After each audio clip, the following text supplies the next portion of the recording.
नमस्कार दोस्तों, डेट है आज की 18 मई 2021 और स्वागत है आपका एटोरियल डिस्कशन में। आज दो इश्यूज हम डिस्कस करेंगे। पहला इशू हम डिस्कस करेंगे डेली पायनियर का। कोविड-19 की सिचुएशन में जेलों में जो ओवर क्राउडिंग की समस्या है उससे देखो कोविड-19 के फैलने का खतरा और भी ज़्यादा है प्रिजन्स में, तो ये इशू हम डिस्कस करेंगे डिटेल से।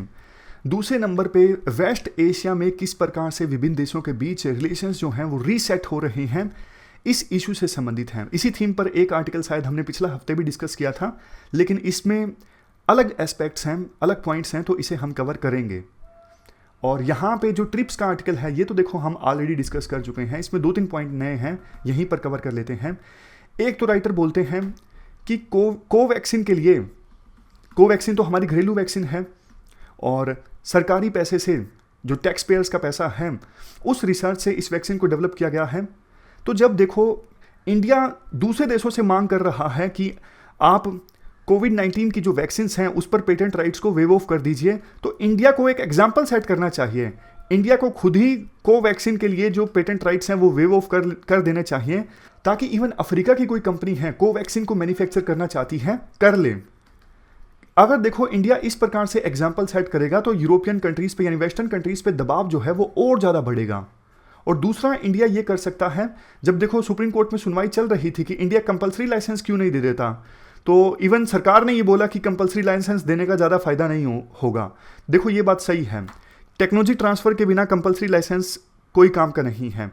बट देखो जब कंपलसरी लाइसेंस की तरफ सरकार आगे बढ़ती है ना, तो फिर फाइजर, मॉडर्ना जैसी कंपनीज पे भी दबाव बढ़ता है, तो फिर वो वॉलंटरी लाइसेंस देने के लिए आगे आती हैं। वॉलंटरी लाइसेंस मतलब देखो कंपलसरी लाइसेंस और वॉलंटरी लाइसेंस में फ़र्क क्या है। जब सरकार किसी कंपनी को बोलेगी, for example Cipla, doctor Reddy को बोलेगी कि भैया आप भी कोवैक्सीन मैन्युफैक्चर कीजिए, हम आपको लाइसेंस देते हैं, पेटेंट की चिंता मत कीजिए, ये है कंपलसरी लाइसेंस। वॉलंटरी लाइसेंस मतलब जिसके पास पेटेंट है, फॉर एग्जांपल फाइजर के पास, मॉडर्ना के पास, वो खुद ही लाइसेंस दे देती हैं दूसरी कंपनीज को, कोई बात नहीं आप कर लो, पेटेंट लागू नहीं होगा, इसे कहते हैं वॉलंटरी लाइसेंस। तो जब सरकार देखो कंपलसरी लाइसेंस की तरफ आगे बढ़ेगी ना, तो दबाव बनेगा इन कंपनीज की तरफ, और ये कंपनीज अपनी टर्म्स एंड कंडीशंस पर कुछ एग्रीमेंट करके दूसरी कंपनीज को वॉलंटरी लाइसेंस देंगी और इससे ज़्यादा वैक्सीन मैन्युफैक्चर होंगी। तो ये 2-3 पॉइंट इस आर्टिकल में बोले जाते हैं। आर्टिकल तो वैसे देखो एक इंडियन एक्सप्रेस का, सी राजा मोहन का, वो भी हमें डिस्कस करना है, लेकिन वो कल डिस्कस करेंगे क्योंकि अभी थोड़ा जल्दी निकलना पड़ेगा गुरुग्राम के लिए। तो चलिए डिस्कशन स्टार्ट करते हैं। फर्स्ट इंपोर्टेंट आर्टिकल, कोविड-19 की महामारी के दौरान जेलों में ओवर क्राउडिंग की समस्या से संबंधित है। आप जीएस पेपर 2 के इस टॉपिक से आर्टिकल को रिलेट कर सकते हो। ये सारे एस्पेक्ट्स हम कवर करने जा रहे हैं इस आर्टिकल के डिस्कशन में। क्या कंटेस्ट है, हाल ही में सुप्रीम कोर्ट ने ये आदेश दिया कि जो भी एलिजिबल प्रिजनर्स हैं उनको जेलों से रिहा किया जाए इस कोविड-19 की महामारी के दौरान। कोर्ट का ये ऑर्डर जो है वो प्रिजनर्स के यानी कैदियों के राइट टू लाइफ और राइट टू हेल्थ को प्रोटेक्ट करता है। कैसे? क्योंकि देखो आए दिन आप ये खबरें सुनते हो, इस जेल में कोविड-19 के इतने केसेस सामने आए, किसी दूसरी जेल में कोविड-19 की वजह से इतने कैदियों की डेथ हो गई, ये खबरें आए दिन आती रहती हैं। तो इससे प्रिजनर्स का जो राइट टू लाइफ और right to health fundamental rights हैं ये वायलेट होते हैं। क्योंकि देखो प्रिजन में आपको पता है सोशल डिस्टेंसिंग मुश्किल है, जितनी कैपेसिटी है जेलों की उससे ज़्यादा कैदी हमारे देश में ज़्यादातर जेलों में आपको मिलेंगे। हाइजीन मेंटेन करना भी बहुत ज़्यादा मुश्किल होता है। तो इसीलिए बात की जाती है जो एलिजिबल प्रिजनर्स हैं उन्हें रिहा कर दिया जाए। एलिजिबल प्रिजनर्स मतलब कौन से प्रिजनर्स? सीआरपीसी सेक्शन 436A के बारे में आपने सुना होगा, मतलब काफ़ी पहले हमने आर्टिकल्स डिस्कस किए थे, ना भी याद हो तो रिवाइज करवाता हूँ। Code of criminal procedure section 436A ये कहता है आरोपी को जिस क्राइम के लिए पकड़ा गया है, मान लीजिए चोरी के क्राइम में पकड़ा गया है, और चोरी के क्राइम में आप एज्यूम कर लीजिए मैक्सिमम जो सज़ा हो सकती है वो 5 साल हो सकती है। तो मैक्सिमम सज़ा का आधा टाइम अगर आरोपी ने जेल में बिता दिया है, मैक्सिमम सज़ा चोरी के क्राइम में कितनी हो सकती है? 5 साल। अगर 2.5 साल जेल में बिता दिए हैं, मुकदमा अभी भी चल रहा है, तो फिर वो आरोपी जो है वो एलिजिबल है रिहा होने के लिए। सिंपल भाषा में बोले, जिस क्राइम में पकड़ा है मैक्सिमम जितनी सज़ा हो सकती है उस क्राइम में अगर मैक्सिमम सज़ा का आधा टाइम आरोपी ने जेल में बिता दिया है तो वो एलिजिबल है रिहा होने के लिए। लेकिन ये प्रोविज़न जो है वो हीनियस क्राइम्स के लिए एप्लीकेबल नहीं होता, जैसे रेप। अब कल को देखो कोई आतंकवादी आके बोलेगा कि मुझे भी रिहा कर दीजिए इस प्रोविज़न के तहत, नहीं नहीं नहीं, हीनियस क्राइम्स के लिए ये एप्लीकेबल नहीं है। तो सुप्रीम कोर्ट जब ये बोलती है कि एलिजिबल प्रिजनर्स को रिहा कर दीजिए, निशाना जो है वो इसी सेक्शन की तरफ होता है। अब दिक्कत क्या है जो हम आगे भी डिस्कस करेंगे, सुप्रीम कोर्ट कई बार आदेश देती है कि भैया इस सेक्शन के तहत जो एलिजिबल हैं उन्हें रिहा कर दीजिए, लेकिन लोअर लेवल पे जो जेल अथॉरिटीज़ होती हैं ना, उन्हें इतनी अवेयरनेस नहीं होती, इवन कैदियों को भी नहीं पता होता। और काफ़ी बार तो ऐसा होता है मैक्सिमम जितनी सज़ा हो सकती है जिस क्राइम के लिए, उससे भी ज़्यादा समय हो गया और जो आरोपी है वो अभी जेल में ही है, मुकदमा ही चल रहा है। तो ये तो मतलब घोर इनजस्टिस है। इसके अलावा कुछ और जजमेंट्स की बात करते हैं। Arnesh Kumar versus state of Bihar 2014 का केस है। इसमें सुप्रीम कोर्ट की तरफ से कहा गया था पुलिस को कि आप अननेसेसरी अरेस्ट मत कीजिए आरोपियों को। वो अपराध जिसमें मैक्सिमम सज़ा 7 साल हो सकती है, ऐसे अपराधों में आप अननेसेसरी अरेस्ट मत कीजिए, जब आवश्यकता हो आप तभी अरेस्ट कीजिए। अभी इसके बाद देखो आर्टिकल में हमारे देश में प्रिजन्स की कंडीशन से संबंधित कुछ पॉइंट्स हम जान लेते हैं। प्रिजन स्टेटिस्टिक्स इंडिया 2016 तक के आंकड़े हैं, लेकिन रिपोर्ट आई थी 2019 की, और इस रिपोर्ट को पब्लिश किया गया था नेशनल क्राइम रिकॉर्ड ब्यूरो के द्वारा। ये रिपोर्ट जो है वो हमारे देश में प्रिजनर्स के क्या हालात हैं जेलों में उसके बारे में बताती है। इस रिपोर्ट से पता लगता है हमारे देश में अंडर ट्रायल पॉपुलेशन वर्ल्ड में सबसे ज़्यादा है। मतलब जितने अंडर ट्रायल हमारे देश में जेलों में बंद होते हैं ना, उतने अंडर ट्रायल वर्ल्ड के किसी देश के जेलों में बंद नहीं होते। 2016 के अंत तक टोटल जितने इंडिया की जेलों में बंद प्रिजनर्स थे, उनमें से 68% पॉपुलेशन तो सिर्फ अंडर ट्रायल्स की थी। इसीलिए सुप्रीम कोर्ट ने आदेश दिया था पुलिस को कि 7 साल तक जिन क्राइम्स में मैक्सिमम 7 साल तक की सज़ा हो सकती है ना, उन क्राइम्स में आप अननेसेसरी अरेस्ट मत कीजिए। इसके अलावा देखो दूसरा पॉइंट ये है, जम्मू एंड कश्मीर में वो लोग जिनको प्रिवेंटिव डिटेन किया गया है, मतलब पहले से ही डिटेन किया गया है, ये इंश्योर करने के लिए सिचुएशन ख़राब ना हो, ऐसे लोगों की संख्या इंक्रीज़ हुई है। 2015 के अंत तक ये सिचुएशन थी 90 और 2016 के अंत तक ये ऐसे लोगों की संख्या 300% बढ़ गई, यानी 431 डिटेनीज हो गए। और जम्मू एंड कश्मीर में जब स्पेशल स्टेटस रिवोक किया गया उसके बाद भी बहुत से लीडर्स को डिटेन किया गया था प्रिवेंटिव डिटेंशन के तहत, तो अब तो ये संख्या और भी ज़्यादा बढ़ चुकी होगी। Next point, unawareness about section 436A of CRPC। जैसा हमने शुरुआत में डिस्कस किया, इस प्रोविज़न के तहत वो आरोपी जिनको उनकी क्राइम के लिए जितनी मैक्सिमम सज़ा हो सकती है उसका आधा टर्म जो है जेल में बिता दिया है, तो वो रिहा होने के लिए एलिजिबल है, बट पता नहीं होता प्रिजन अथॉरिटीज़ को इस प्रोविज़न के बारे में, इसलिए रिहा नहीं हो पाते कैदी। नेक्स्ट पॉइंट, अननेचुरल डेथ काफ़ी ज़्यादा होती है प्रिजन में। 2015 में अननेचुरल डेथ हुई थी 115 और 2016 में ये आंकड़ा बढ़ के हो गया 231।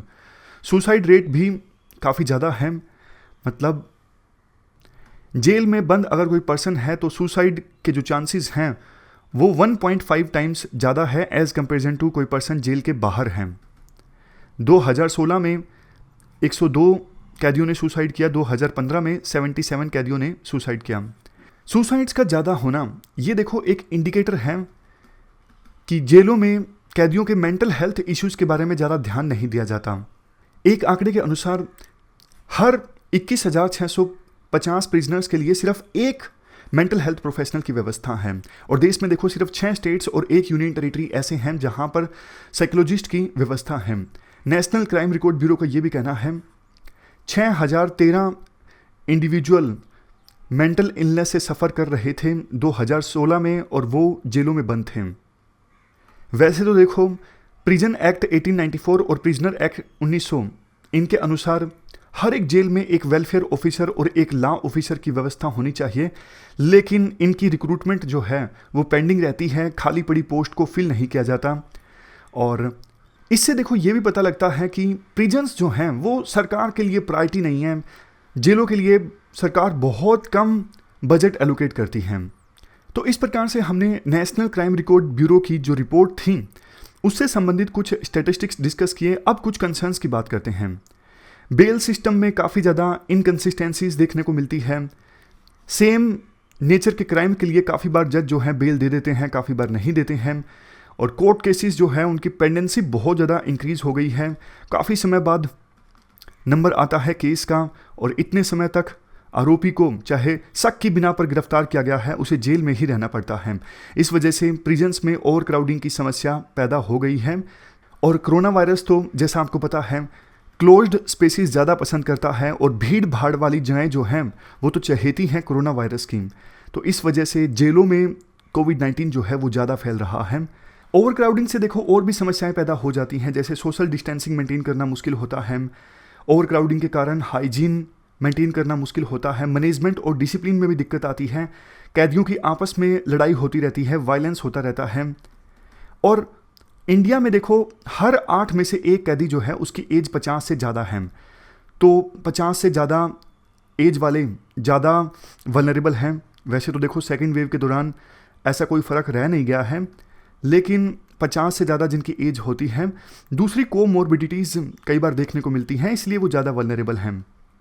इसके बाद प्रिजन रिफॉर्म्स से संबंधित रिकमेंडेशंस की बात की जाती हैं। सबसे पहले अगर देखो आपको रिकमेंडेशंस लिखना हो तो जस्टिस अमिताव रॉय कमेटी के बारे में आप ज़रूर लिखिएगा। 2018 में सुप्रीम कोर्ट ने 3 मेंबर्स की कमेटी गठित की गई थी। किसकी अध्यक्षता में? फॉर्मर सुप्रीम कोर्ट जज अमिताव रॉय की अध्यक्षता में कमेटी को बोला गया था कि आप रिकमेंडेशंस दीजिए हमारे देश में कौन कौन से जेल रिफॉर्म्स लाए जा सकते हैं, इंक्लूडिंग ओवर क्राउडिंग इन प्रिजन्स। तो इस कमेटी की रिकमेंडेशंस के बारे में हम बात करें, सबसे पहले ओवर क्राउडिंग के लिए इन्होंने बोला कि स्पीडी ट्रायल आप कंडक्ट करो, जल्दी जल्दी ट्रायल पूरा हो जाएगा तो अंडर ट्रायल लोगों की संख्या वैसे ही कम हो जाएगी। इसके बाद लॉयर टू प्रिजनर रेशो जो है इसे भी इम्प्रूव कीजिए। हर एक 30 प्रिजनर के पीछे एक लॉयर होना चाहिए, जो कि अभी फ़िलहाल नहीं देखने को मिलता। नेक्स्ट पॉइंट, स्पेशल कोर्ट्स गठित की जाएँ, स्पेशल फास्ट ट्रैक कोर्ट्स, जो कि पैटी ऑफेंसेस, छोटे मोटे जो ऑफेंस हैं उनसे निपटने के लिए स्पेशल फास्ट ट्रैक कोर्ट्स जो होंगी वो केस को जल्दी जल्दी निपटा देंगी। और काफ़ी बार देखो बेल मिल जाती है कोर्ट से प्रिजनर को, लेकिन कोई श्योरिटी नहीं मिलता। तो इस वजह से ये रेकमेंड किया गया था अमिताव रॉय कमेटी के द्वारा, पर्सनल बॉन्ड पे छोड़ दिया जाए अगर श्योरिटी अरेंज नहीं कर पाता है प्रिजनर। नेक्स्ट, बार बार जो कोर्ट एडजर्न हो जाती है, आप इस टेंडेंसी को अवॉइड कीजिए। अगर विटनेस मौजूद हैं तो फिर बार बार कोर्ट को आप एडजर्न मत कीजिए, कम से कम हियरिंग के दौरान आप केस को डिस्पोज कीजिए। और प्ली बार्गेनिंग की जो व्यवस्था है ये भी होनी चाहिए। प्ली बार्गेनिंग में क्या होता है, कैदी जो है वो मान लेता है अपना अपराध। अब देखो 3-4 साल तक केस चले, उसके बाद जज सज़ा सुनाए। इससे अच्छा ये है अगर कैदी पहली हियरिंग में ही मान लेता है कि हाँ मैंने अपराध किया है, तो थोड़ी बहुत उसकी सज़ा कम की जा सकती है। अगर 4 साल की सज़ा होगी तो उसे 2.5 साल की जा सकती है, अगर वो पहली हियरिंग के दौरान ही अपना अपराध स्वीकार कर ले। यूएसए में ये कंसेप्ट बहुत ज़्यादा देखने को मिलता है, इंडिया में नहीं देखने को मिलता।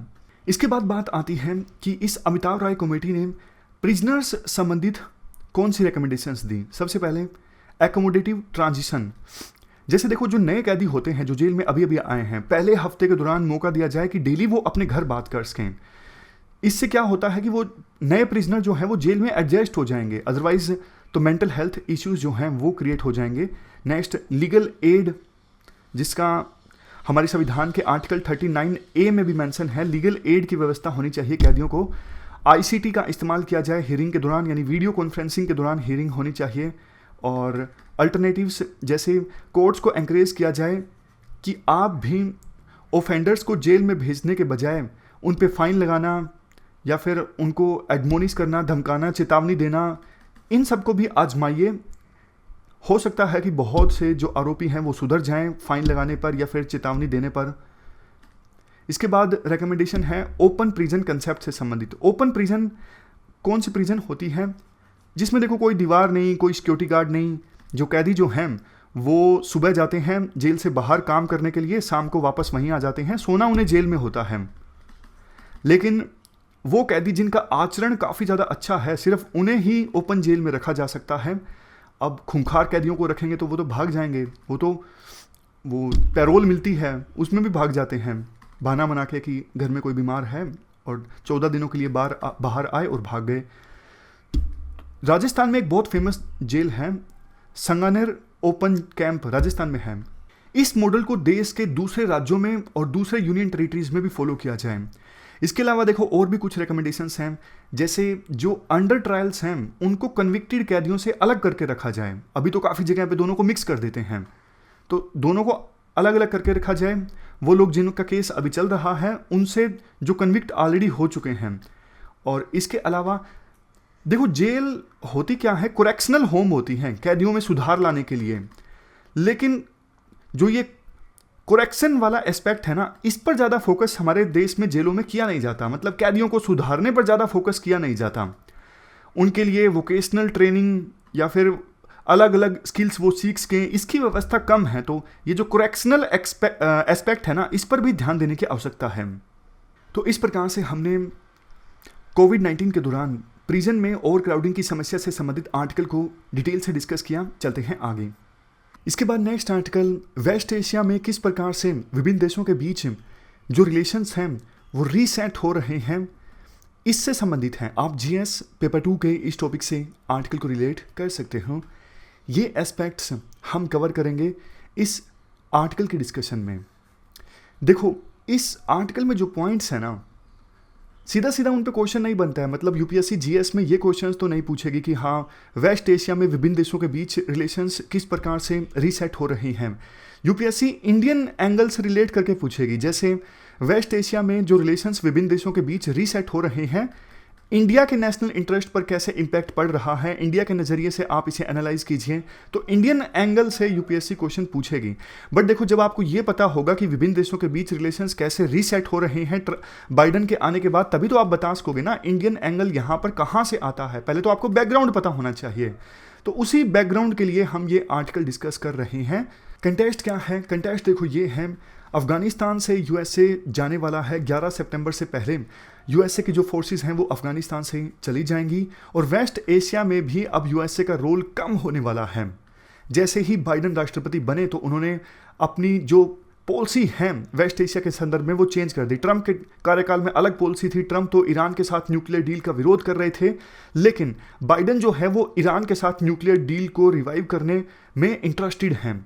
सऊदी अरेबिया के रिलेशंस यूएसए के साथ बहुत अच्छे थे ट्रंप के कार्यकाल में, लेकिन अब बाइडन जब राष्ट्रपति बन गए हैं तो उन्होंने सऊदी अरेबिया को क्रिटिसाइज किया ह्यूमन राइट्स वायलेशन के लिए। और इसके अलावा अभी जो येमेन में लड़ाई चल रही है, उस लड़ाई के लिए भी यूएसए ने सऊदी अरेबिया को पूरी तरह से समर्थन देने से इनकार कर दिया। इस वजह से सऊदी अरेबिया दबाव में है। तो मतलब ये कंटेक्स्ट है। अब इस कंटेक्स्ट में जब यूएसए वेस्ट एशिया छोड़ के जा रहा है, कैसे विभिन्न देश अपने अपने रिश्ते दूसरे देशों के साथ इंप्रूव करने में लगे हुए हैं, उसी पर आधारित है ये आर्टिकल। जैसे देखो सबसे ज़्यादा तो इंपॉर्टेंट है सऊदी अरेबिया और ईरान के रिलेशंस। आपको पता है सऊदी अरेबिया ईरान ये तो दोनों धुर विरोधी देश है वेस्ट एशिया में, लेकिन अब चूंकि बाइडन की अप्रोच चेंज हो चुकी है, इसलिए सऊदी अरेबिया भी ईरान के साथ अपने रिश्तों को सुधारना चाहता है। पहले सऊदी अरेबिया को लगता था कि यूएसए पूरी तरह से हमारे साथ है, बट अब सऊदी अरेबिया पर यूएसए पर विश्वास करने को तैयार नहीं है। तो इसलिए सऊदी अरेबिया चाहता है कि हम ईरान जो हमारा धुर विरोधी देश है उनके साथ रिश्ते इंप्रूव कर लिए जाएं।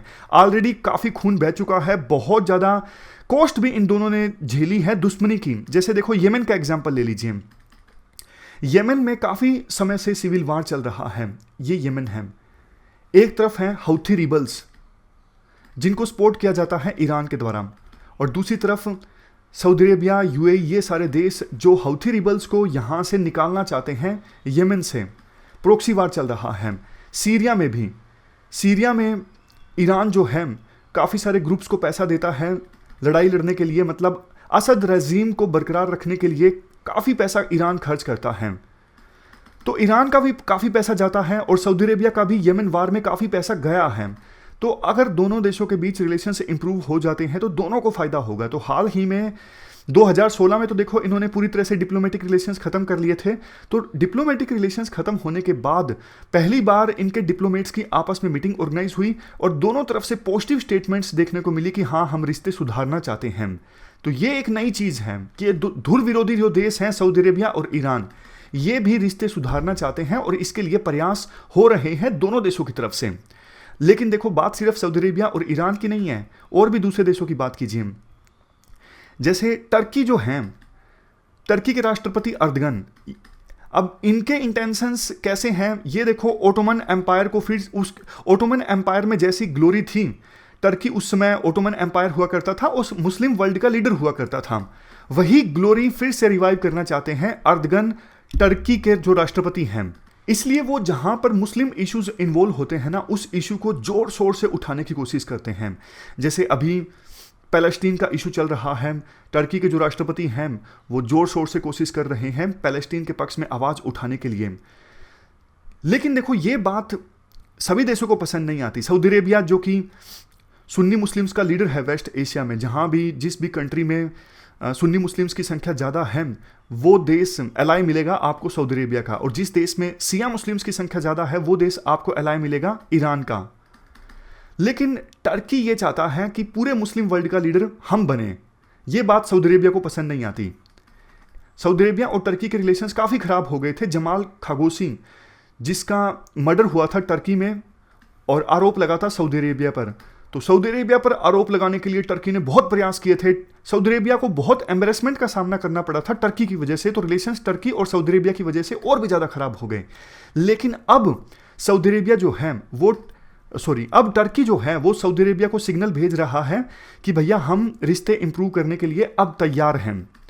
तो अब जमाल खागोसी केस में जो वर्डिक्ट आया उसमें कुछ नहीं बोला टर्की, उस वर्डिक्ट को स्वीकार कर लिया। पहले टर्की बोलता था नहीं प्रिंस जिम्मेदार हैं, जो बिन सलमान है वो जिम्मेदार हैं, उनको उनकी अकाउंटेबिलिटी फिक्स होनी चाहिए, उन्होंने ही आदेश दिया था जमाल खागोसी के असैसिनेशन का। बट अब वो कुछ नहीं बोल रहा टर्की, अब उसने वर्डिक्ट को भी स्वीकार कर लिया। ये एक प्रकार से ओवरचर है सऊदी अरेबिया के साथ रिश्ते सुधारने का। और भी देखिए टर्की और इजिप्ट का एग्जाम्पल लीजिए। टर्की और इजिप्ट के बीच में क्या एंगल है पहले तो आप मैप में देखिए कहाँ पे टर्की है कहाँ पे इजिप्ट है। ये टर्की है और ये है इजिप्ट।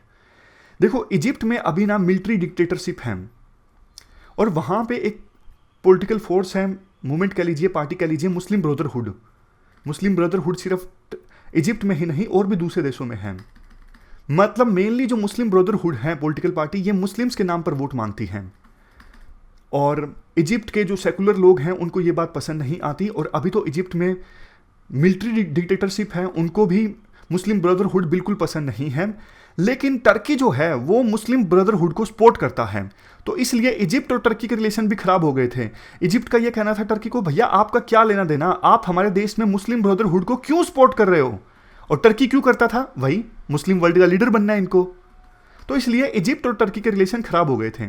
बट अब दोनों देश कोशिश कर रहे हैं रिश्ते इंप्रूव हो जाएं। तो वही तो थीम यही है कि यूएसए अब जाने वाला है, इसलिए विभिन्न देश विभिन्न पावर्स अपने अपने दम पर जो उनके दुश्मन देश हैं उनके साथ रिश्ते इंप्रूव करने की कोशिश कर रहे हैं। जैसे कतर के ऊपर पहले सऊदी अरेबिया और इनके अलाई कंट्रीज ने एम्बार्गो लगा के रखा था, डिप्लोमेटिक रिलेशंस पूरी तरह से कट कर लिए थे, लेकिन अब कतर के साथ भी रिश्ते इंप्रूव कर रहा है सऊदी अरेबिया। तो इस पूरे आर्टिकल से मेनली देखो एसेंस यही निकलता है कि वेस्ट एशिया में फिलहाल विभिन्न देश अपने अपने रिलेशंस को रीसेट करने में लगे हुए हैं, खास करके दुश्मन देशों के साथ रिलेशंस को इंप्रूव करने में लगे हुए हैं। अच्छी बात यह है कि बिना किसी एक्सटर्नल इन्फ्लुएंस के, यानी बिना किसी बड़ी पावर के कहने पर चल रहे हैं वेस्ट एशिया के कंट्रीज अपने आप से ही। ऐसा नहीं कि यूएस से उनको बोल रहा है या फिर रशिया उनको बोल रहा है, वो अपने आप से ही रिश्तों को इंप्रूव करने में लगे हुए हैं। लेकिन देखो वो लाइक माइंडेड कंट्रीज जैसे इंडिया, जापान, जिनके अभी भी वेस्ट एशिया से इंटरेस्ट लिंक्ड हैं, जैसे इंडिया बहुत सारी एनर्जी इंपोर्ट करता है, जापान भी करता है, दोनों के लिए जरूरी है कि वेस्ट एशिया में स्टेबिलिटी रहनी चाहिए। तो ऐसे जो देश हैं, जो लाइक माइंडेड कंट्रीज जिनके अभी भी इंटरेस्ट इन्वॉल्व हैं वेस्ट एशिया से, ऐसे देश रीजनल पीस के लिए एक्सटर्नल पीस फैसिलिटेटर का काम कर सकते हैं, यानी मीडिएशन का काम कर सकते हैं। ये सबके लिए फायदेमंद होगा। जापान, इंडिया, रशिया, इनके लिए तो फायदेमंद है ही, क्योंकि वेस्ट एशिया में स्टेबिलिटी रहेगी, इनके इंटरेस्ट प्रोटेक्टेड रहेंगे। वेस्ट एशियन कंट्रीज के लिए भी ये बहुत ज़्यादा लाभदायक साबित होगा। क्यों? क्योंकि वेस्ट एशिया में स्टेबिलिटी इस्टेब्लिश होगी अगर इस प्रकार से विभिन्न देशों के बीच रिश्ते जो हैं वो इंप्रूव होंगे। तो ये दो इश्यूज आज हमने डिस्कस किए। एक आर्टिकल जो हमारा बाकी है उसे हम कल डिस्कस करेंगे। Thank you very much for discussion.